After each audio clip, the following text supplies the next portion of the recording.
2025ರ NASA Ames NSS settlement design ಸ್ಪರ್ಧೆಯಲ್ಲಿ ವಿಶ್ವಾದ್ಯಂತ 25 ದೇಶಗಳಿಂದ ಸುಮಾರು 4900 ವಿದ್ಯಾರ್ಥಿಗಳು ಭಾಗವಹಿಸಿದ್ದು, ಅದರಲ್ಲಿ ಕಲಬುರಗಿಯ ಎಸ್ಆರ್ಎನ್ ಮೆಹ್ತಾ ಸಿಬಿಎಸ್ಇ ಶಾಲೆಯ 8ನೇ ತರಗತಿ ವಿದ್ಯಾರ್ಥಿ ವಿಶ್ವಕ್ಕೆ ಪ್ರಥಮ ಸ್ಥಾನ ಗಳಿಸಿ ಭಾರತದ ಹೆಮ್ಮೆ ಹೆಚ್ಚಿಸಿದ್ದಾರೆ. Astronauts manufacturing of ಸೂಟ್ಸ್ ದವರಿದ್ರು, ಡೈಪರ್ ಮ್ಯಾನುಫ್ಯಾಕ್ಚರಿಂಗ್ಸ್ ಇದ್ರು, ಮೆಕ್ಯಾನಿಕಲ್ ಇದು ಇನ್ಸ್ಟ್ರೂಮೆಂಟ್ಸ್ ಬಹಳಷ್ಟು ರಿಸರ್ಚ್ ಸೈಂಟಿಸ್ಟ್ ಅದ್ರಾಗ ಪಾರ್ಟಿಸಿಪೇಟ್ ಆದರು. ಇದನ್ನಾಗ ಬಹಳಷ್ಟು ಸೈಂಟಿಸ್ಟ್ಗಳು ಎಪ್ರಿಷಿಯೇಟ್ ಮಾಡ್ತಾರೆ ನಮ್ಮ ಹುಡುಗರು ಮಾಡೆಲ್ ಈಗ ಪ್ರೆಸೆಂಟೇಷನ್ ಈಗ. So that was the best achievement. ಆ ಹುಡುಗರು ಸಲುವಾಗಿ US ಹೋಗಿ ಮತ್ತು ಕೆನಡಿ ಸ್ಪೇಸ್ ಸೆಂಟರ್ ಹೋಗಿ ಬಂದರು ಹುಡುಗರು. ಒರಿಜಿನಲ್ ಸ್ಯಾಟಲೈಟ್, ರಾಕೆಟ್ ಲಾಂಚರ್ ಎಲ್ಲ ನೋಡಿ ಅದು ಅನುಭವನೇ ಬಹಳ ಭಾರಿ ಇತ್ತು. It was the best achievement, ಭಾಳ ಜಬರ್ದಸ್ತ್ ಅಚೀವ್ಮೆಂಟ್ ಆಯಿತು. ನಮ್ಮ ಕರ್ನಾಟಕ ಕಲಬುರಗಿ ಶಹರ್ ಕರ್ನಾಟಕ ಸಲಗ ನಮ್ಮ country Salaga it's a best achievement for this national space settlement contest. Prepare ಹೆಂಗೆ ಮಾಡಿದ್ರೆ ಅಂದರೆ ಹೋಗ್ಬೇಕಾದ್ರೆ ಯಾವ ರೀತಿ ಎಲ್ಲ ಪ್ರಿಪೇರ್ ಮಾಡ್ಕೊಂಡಿದ್ರು? ಬೇಸಿಕಲಿ ಹುಡುಗರು ಬಹಳಷ್ಟು ರಿಸರ್ಚ್ ಮಾಡಿದ್ರು. ಸ್ಪೇಸ್ ಕಾಲನಿ ಅಂದರೆ ಗ್ಯಾಲಕ್ಸಿನಾಗ ಏನೇನು ಸಾಧ್ಯ ಇದೆ, ಏನು ಪ್ರೊವಿಷನ್ ಇದೆ.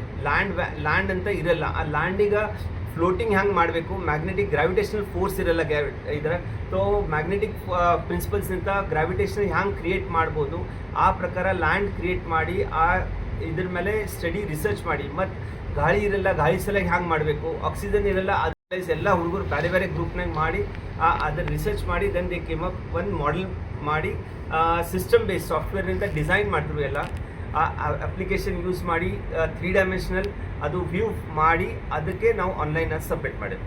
ಟೋಟಲ್ 27 ಹುಡುಗರು ಪಾರ್ಟಿಸಿಪೇಟ್ ಮಾಡಿದ್ರು 3 ಮಾಡೆಲ್ನಿಂದ. 1 ಮಾಡೆಲ್ ವರ್ಲ್ಡ್ ವೈಡ್ ಫಸ್ಟ್ ಬಂತು. ಅದ್ರ ಸಲ 11 ಹುಡುಗರು ಸೆಲೆಕ್ಟ್ ಆಗಿದ್ರು. ಮತ್ತು ಪ್ರಿನ್ಸಿಪಲ್ ಸರ್ ಮತ್ತು ಮ್ಯಾನೇಜಿಂಗ್ ಡೈರೆಕ್ಟರ್ ಅವರು 13 ಮಂದಿ US ಹೋಗಿದ್ರು. 18 ತಾರೀಕು ಇಲ್ಲಿಂದ ಗುಲ್ಬರ್ಗಾನಿಂದ ಬಿಟ್ಟು 19ಗೆ ಅಲ್ಲಿ ಮುಟ್ಟಿದ್ರು. 19th ರಿಜಿಸ್ಟ್ರೇಷನ್ ಇತ್ತು. 2021ಗೆ ನಮ್ಮದು ಸ್ಲಾಟ್ ಸಿಕ್ತು ನಮ್ಮ ಪ್ರೆಸೆಂಟೇಷನ್ ಸಲಗ.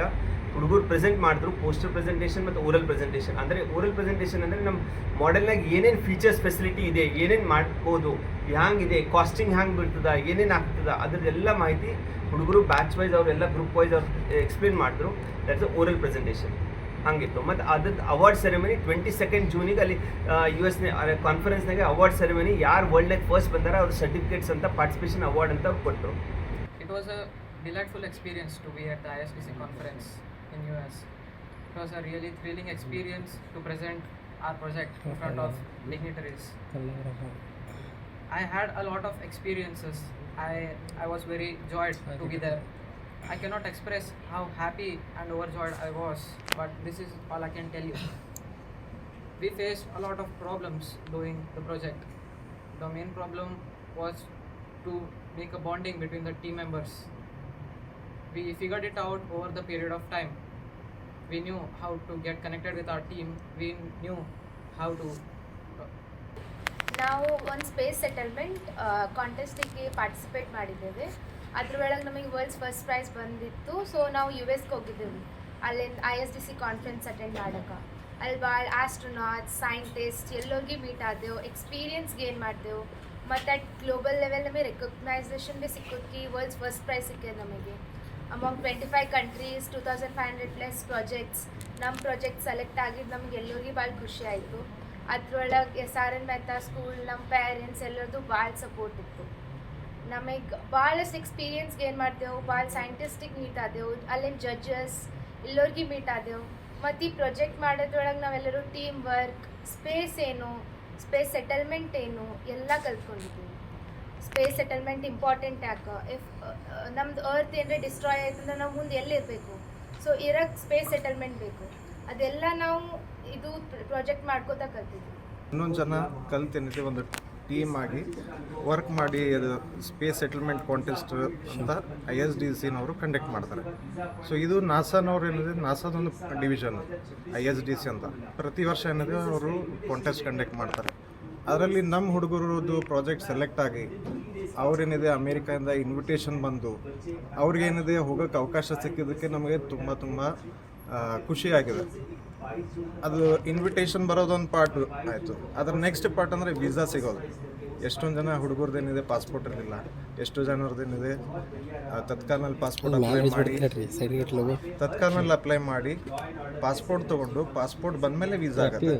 ಸೊ ಎಲ್ಲ ಹುಡುಗರದು ಜೊತೆಗೇನಿದೆ ವೀಸಾ ಅಪ್ಲೈ ಮಾಡಿ ಅವ್ರಿಗೆ ವೀಸಾ ಸಿಗೋದೇನಿದೆ ಅದು ತುಂಬ ಚಾಲೆಂಜಿಂಗ್ ಟಾಸ್ಕ್ ಇತ್ತು. ನಮಗೆ ಭಾಳ ಅಂದರೆ ಭಾಳ ಖುಷಿ ಆಯಿತು ನಮ್ಮ ಮಕ್ಕಳು ಎಷ್ಟು ಮುಂದೆ ಹೋದರು ಅಂತ. ಆ್ಯಕ್ಚುಲಿ ನಮಗೆ ಅನಿಸುತ್ತೆ ನಮ್ಮ ಮಕ್ಕಳು ಮಾಡ್ಬೋದು ಇಲ್ಲೋ ಅಂತ ನಾವು ಭಾಳಷ್ಟು ಸಲ ನಾವು ಅವ್ರಿಗೆ ಅಂಡರ್ ಎಸ್ಟಿಮೇಟ್ ಮಾಡ್ತೀವಿ. ಅಂದರೆ ನಾವು ಅವ್ರಿಗೆ ವಿಶ್ವಾಸ ಮಾಡಿದ್ರೆ ಅವ್ರು ಭಾಳ ಮುಂದೆ ಹೋಗ್ಬೋದು. ಈ ಪ್ರಾಜೆಕ್ಟ್ ಬಂದ ತಕ್ಷಣ ನಮಗೆ ಕಿವಿ ಮೇಲೆ ಬಿತ್ತು ಈ ರೀತಿ ಮಾಡ್ಬೋದು ಅಂತ. ನಾವು ನಮ್ಮ ಮಕ್ಳಿಗೆ ಹೇಳಿದ್ವಿ, ಇಲ್ಲ ಪುಟ್ಟ ಇಷ್ಟು ದೊಡ್ಡ ಕಾಂಪಿಟಿಷನಲ್ಲಿ ನಾವು ಎಲ್ಲಿ ಹೋಗಬೇಕು, ನಮ್ದು ಎಲ್ಲ ಬರಬೇಕು.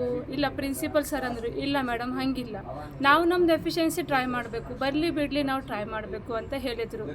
ಅದರ ಪ್ರಕಾರ ನಮ್ಮ ಮಕ್ಕಳು ಭಾಳನೇ ಚೆನ್ನಾಗಿ ಮಾಡಿದ್ರು. ಇವ್ರದ್ದು ಫುಲ್ ಟೀಮ್ ಒಬ್ರಿಗೊಬ್ರು ಭಾಳ ಚೆನ್ನಾಗಿ ಸಪೋರ್ಟ್ ಮಾಡಿ ಭಾಳ ಚೆನ್ನಾಗಿರೋದು ಅಚೀವ್ಮೆಂಟ್ ಮಾಡಿ ತೋರಿಸಿದ್ರು.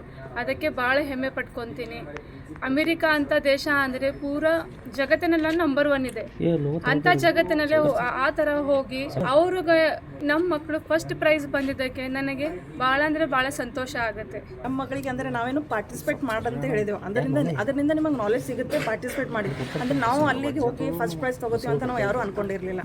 ಜಸ್ಟ್ ಪಾರ್ಟಿಸಿಪೇಟ್ ಮಾಡಿ ಅದರಿಂದ ನೀವು ನಾಲೆಜ್ ತೊಗೊಳ್ಳಿ ಅಂತೇಳಿ ನಾವು ಅವರಿಗೆ ಹುರಿದುಂಬಿಸಿದ್ವಿ.